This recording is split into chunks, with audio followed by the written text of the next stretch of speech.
A group of friends traveling across Europe decides to stop and tour the heavily guarded city of Pripyat, where the infamous Chernobyl nuclear disaster occurred. What they find there is horrifying. Pros.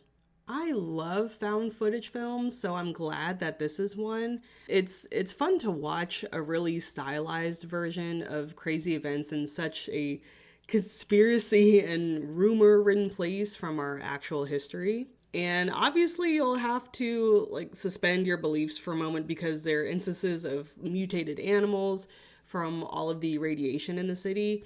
And it doesn't really happen like what's shown in this movie, but I appreciated the smaller scares leading up into the ending. Cons. While the mutated animals were cool, I can't really deal with the mutated people. On one hand, it's a horror movie, so of course there has to be some kind of big scare. But at the same time, it took me completely out of the movie because at this point, we all know what's real and what's not.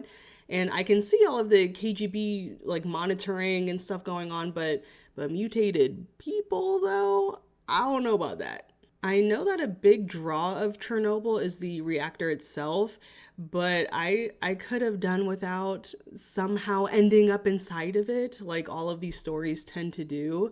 I find it incredibly unbelievable that they would not only be able to get that close to it, but that these mutated people would drag them down there.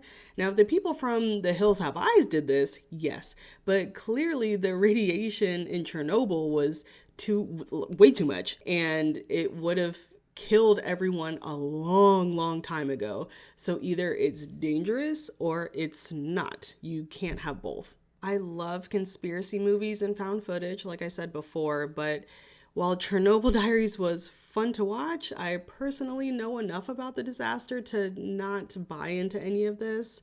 It's a quick watch, and it can lead to some discussion amongst friends, about what you would do in that situation and things like that.